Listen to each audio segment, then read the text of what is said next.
उसके बाद सर ने दिया इसकी एक समरी चार्ट बुक। भाई आई डोंट नो कैमरे में आएगी भी कि नहीं आएगी, देख लो, कोशिश कर लेता हूँ। ठीक है, सर ने समरी चार्ट बुक दी। पहले मुझे भी लगा कि सर ने सिर्फ ये शो ऑफ करने के लिए इतनी बड़ी बुक बना दी है।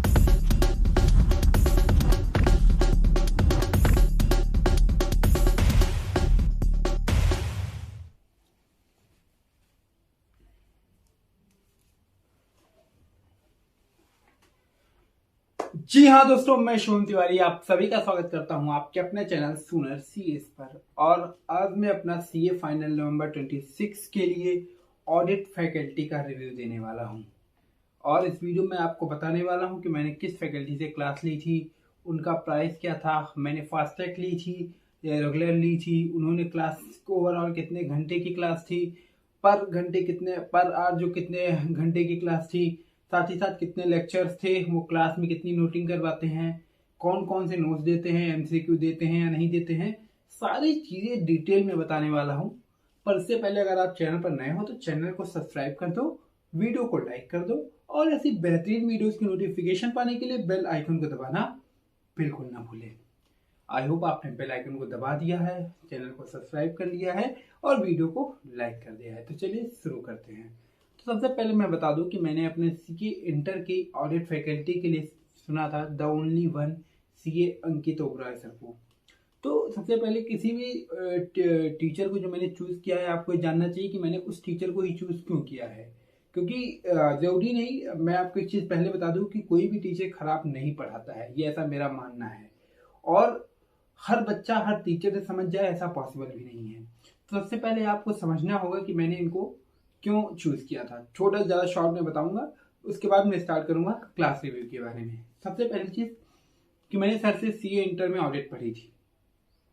और चूंकि जैसा आप अभी अगर आप फाइनल में है तो आपको थोड़ा बहुत पता चल भी गया होगा कि लगभग 30 to 40% आपका इंटर का सिलेबस ऑडिट सीए फाइनल में रिपीट होता है। तो इससे साफ एक चीज़ होती है कि आपका वहाँ से कनेक्टिविटी बनेगी। तो ऐसे में अगर आप, ऐसा मेरा मानना था कि अगर मैं सेम फैकल्टी से पढ़ूंगा तो एटलीस्ट जो चीज़ें मैंने पढ़ी है अच्छे से उसको सिर्फ मुझे रिकॉल करना पड़ेगा और वहाँ से कनेक्टिविटी भी बन जाएगी, क्योंकि ऑफकोर्स सेम कॉन्सेप्ट को सेम फैकल्टी सेम तरीके से समझाएगी। तो इजली मेरे दिमाग में वो चीज़ रिकॉल हो जाएगी और इजली बन जाएगी। तो यही एक रीज़न था कि मैंने सीए अंकित ओबराय सर को चूज़ किया, जिससे मेरा सारा रिकनेक्ट हो जाए और मैं आगे कंटिन्यू कर पाऊँ। सेकंड थिंग, एक छोटी सी चीज़ है, मैं आपको बता देता हूँ, वैसे तो इसका उससे कोई लेना देना नहीं है, पर फिर भी क्योंकि मेरे ऑडिट में सीए इंटर में एग्जामेशन आई थी तो मुझे मानना था कि हाँ, वहाँ भी मैंने सर की हेल्प से ट्रैक आउट किया था पेपर को, और आगे भी सीए फाइनल में भी सर की मदद से ट्रैक आउट कर लूँगा। तो यही रीज़न था, मतलब ये एक मेन रीज़न था जो मैंने सर की क्लास को चूज़ किया। अब उसके बाद स्टार्ट करते हैं अब सर की क्लासेस के बारे में। तो मैं आपको बता दूं कि सर की जो ओवरऑल, सबसे पहले मैंने रेगुलर क्लास ली थी, क्योंकि सर क्या होता है, रेगुलर के साथ फास्ट ट्रैक का एक कॉम्बो आता है। सबसे पहले मैं सितंबर में एग्जाम, अभी तो मान लो एग्जाम एक्सटेंड हो गया, पहले मैं अटेम्प्ट सितंबर में था तो मेरे पास समय थोड़ा कम था, तो मैं डिसाइड नहीं कर पा रहा था कि फास्ट ट्रैक से करूँ या कॉम्बो रेगुलर से, तो मैंने मिक्स करके ले लिया था। तो इस वजह से ऑफकोर्स मैंने क्लासेस सारी रेगुलर से करी, क्योंकि बाद में डेट भी एक्सटेंड हो गई एग्जाम सीए फाइनल की, तो इसलिए मैंने सारी पूरी class A to Z regular classes की हैं। और उसके साथ जो क्लासेस थी मेरी ओवरऑल आप कह सकते हो 180 घंटे की क्लास थी। जी हाँ, ऑडिट की क्लास 180 घंटे की थी, क्योंकि सर ने बहुत ही ज़्यादा डिटेल में एक्सप्लेनेशन किया है। पर क्लास लगभग 2 घंटे की थी, ऑन एन एवरेज 2 घंटे की थी। लगभग 2 घंटे से ज़्यादा शायद ही कोई क्लास रही हो, क्योंकि सर ने ऐसा सेट ऑफ किया था कि 2 घंटे से ऊपर कोई क्लास नहीं थी। तो ऐसे में ऑडिट जैसे सब्जेक्ट में बोर होने का कोई सवाल ही नहीं उठता। 2 ही घंटे की क्लास थी।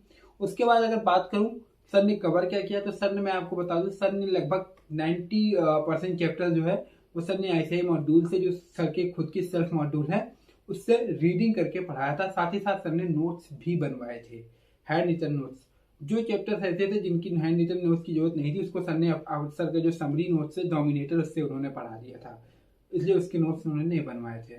तो अब स्टार्ट करते हैं आपको बुक्स के बारे में बताना। तो बुक्स मैं आपको बता दूं कि सर की सबसे पहले 3 तो मेन बुक थी, मॉड्यूल 1, मॉड्यूल 2, मॉड्यूल 3।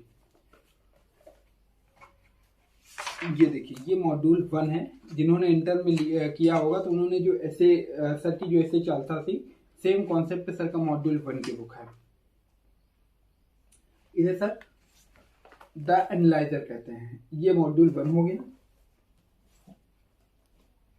ये इसका सर का मॉड्यूल 2 पहले दिखा देता हूँ। ये सर का मॉड्यूल 3 पहले देख लीजिए। ये सर का मॉड्यूल 3 हो गया, उसके बाद मॉड्यूल 2।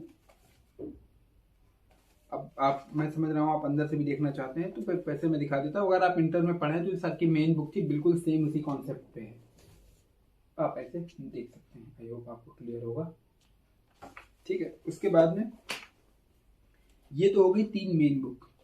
इसके बाद सर ने दिया इसकी एक समरी चार्ट बुक। भाई आई डोंट नो कैमरे में आएगी कि नहीं आएगी, देख लो, कोशिश कर लेता हूँ, ठीक है। सर ने समरी चार्ट बुक दी। पहले मुझे भी लगा कि सर ने सिर्फ ये शो ऑफ करने के लिए इतनी बड़ी बुक बना दी है, और भाई छोटी छोटी बुक चीज़ों भी मतलब थोड़ा छोटा छोटा लिख देते सर, क्या ही हो जाता है, एक छोटी सी चीज़ में भी ये कवर हो जाता। पर बाद में जब मैंने इसमें पढ़ना शुरू किया और फिर मुझे एनालाइज हुआ कि सर ने इतनी बड़ी क्यों बनाई। आप ये देखिए, सर ने पूरा A to Z समरी, जो सर मैराथन कराते हैं वो इसी समरी बुक से कराते हैं। सर ने एक चैप्टर को पूरे एक पेज पे कवर करने के लिए सर ने इतना बड़ा चार्ट बनाया है, इतनी बड़ी बुक बनाई है। तो बाद में मुझे लगा हाँ इसकी बहुत ज़्यादा जरूरत थी।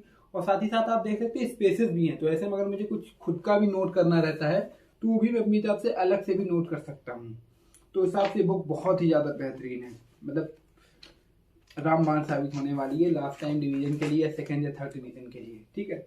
उसके बाद सर ने एक बुक दी है एलिमिनेटर। PYQ के जितने भी अभी तक PYQ है और जितने भी स्टडी मटेरियल के क्वेश्चंस हैं, सारे क्वेश्चंस इसमें सर ने दे रखे हैं। RTP MTP सर अलग से करवाते हैं, और अगर उसके लिए सर एक अलग बुक प्रोवाइड करवा सकते हैं तो मैं सारी बुक्स की लिंक्स आपको नीचे अभी डिस्क्रिप्शन बॉक्स में दे दूंगा, तो आप उसके थ्रू भी बुक्स परचेज कर सकते हैं, ठीक है, ठीक है। उसके बाद में ये सर ने MCQ बुकलेट भेजी है। ऑल्दो मैं इसको इतना प्रेफर नहीं करूंगा क्योंकि ये ऑफकोर्स ICI मॉड्यूल के हैं, और प्रेजेंट टाइम में ICI आपको पता ही होगा कि ICI के अगर आप पोर्टल पे जाओगे तो वहाँ आप खुद ऑनलाइन MCQ प्रैक्टिस कर सकते हो। तो ऑफकोर्स मुझे लगता है इसकी जरूरत है, फिर भी सर ने दिया है उसके लिए ऑफकोर्स हेल्पफुल है। और सर ने लास्ट में PE यानी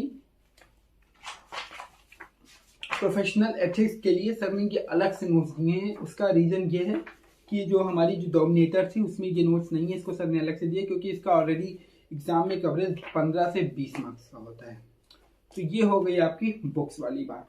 अब बात कर लेते हैं प्राइस वगैरह की और लेक्चर्स वगैरह की। जैसा मैंने आपको बताया था कि लेक्चर्स आपको 180 घंटे का मिलेगा।